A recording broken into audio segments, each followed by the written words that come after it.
Listen, y'all. What you doing? So listen, I'm at the drive-thru again. Yes. I stopped drinking Starbucks for a hot minute, and then I fell back into the trap. Okay. Don't judge me. Okay. Literally, like, I don't drink coffee. It's only tea. Happy Encouragement Friday. Okay. Listen. Sometimes rejection is a protection. Do you know that?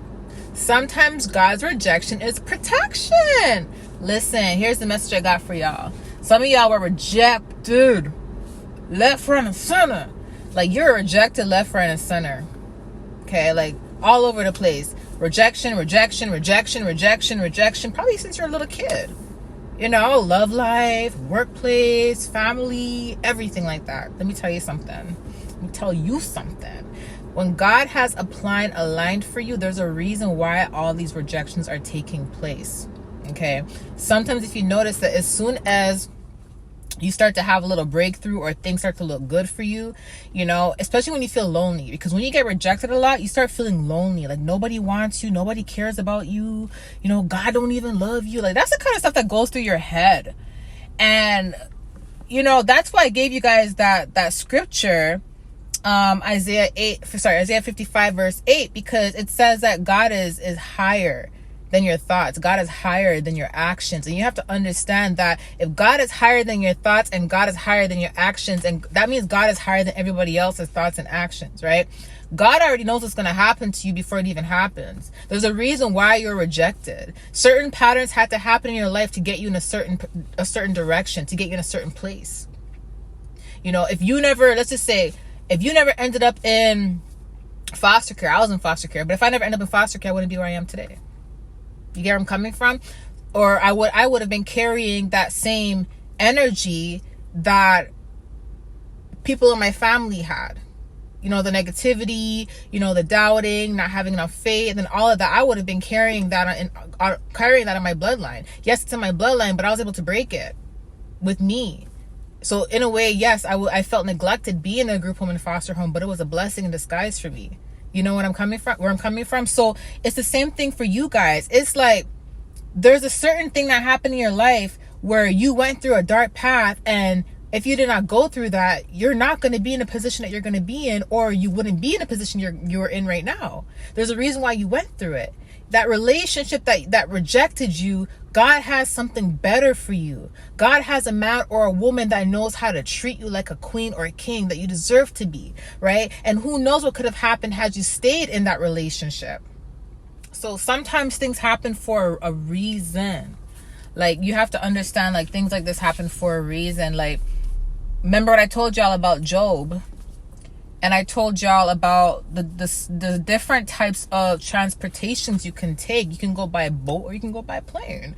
And remember I told you guys, like, the plane may crash. Whereas the boat, you may be struggling on the boat. You may have no food. Your skin and bones and everything.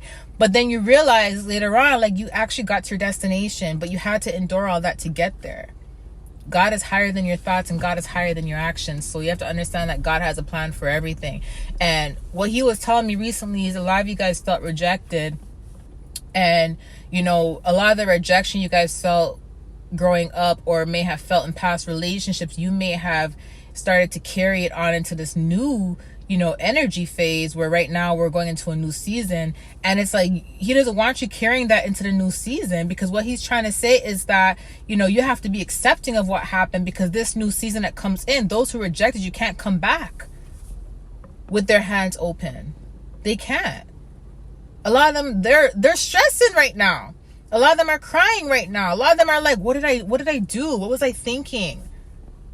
That man you thought was your husband's like, what was I thinking? That woman you thought that was your wife, what was I thinking? Your friends that neglected you, that lied on you, that stole from you, what was I thinking? That's the kind of friend that could have held me down. That's the kind of friend that could have got me onto the right path. That's the kind of friend that would have helped me level up. That man or woman saying, that's the kind of woman or man that I needed in my life. That was going to make me a better me. That was going to help me level up. That was going to help me break my insecurities. That job offer that rejected you, that's the kind of person that was going to put coins in my pocket, but I let them go. And they was about to be my breakthrough. No, they were not about to be a breakthrough. You know what I mean? Like, no. God didn't want you putting coins in someone else's pocket. He wanted you to put coins in your own pocket. He wanted you to be an entrepreneur. So when they fired you from work, it was a blessing in disguise. It didn't feel like it at that moment, because you don't know how you're going to eat, where your next paycheck's going to come from. I've been in situations like that too. But God always finds a way to take care of you. He will always find a way to take care of you. Believe me. But one thing is, you have to have faith. You have to have faith. Because I'm telling you, yes, you're going to go through a bit of trials and errors, but there's a reason why you're going through it. Sometimes he does that to humble you. He did that with Job too. Job had everything already handed to him. Job was like, God, why are you putting me through this? Like, I'm your most faithful servant. Like, what are you doing? But in all actual reality, he also did that to humble Job. Job would have lost his humbleness later on. The money and all that would have got to his head later on. So God had to put Job through something to humble him. And not only that, but there was only two ways it could have went.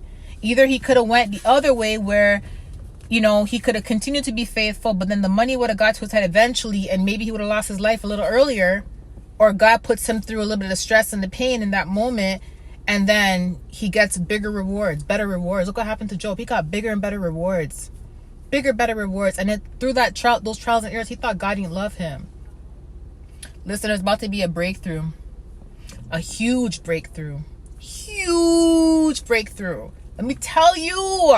I'm about to put the prophetic message up after this video, and you guys should watch it. You'll see what I'm talking about. But a lot of you guys, there's a breakthrough coming in, hence why you had to get rejected a lot.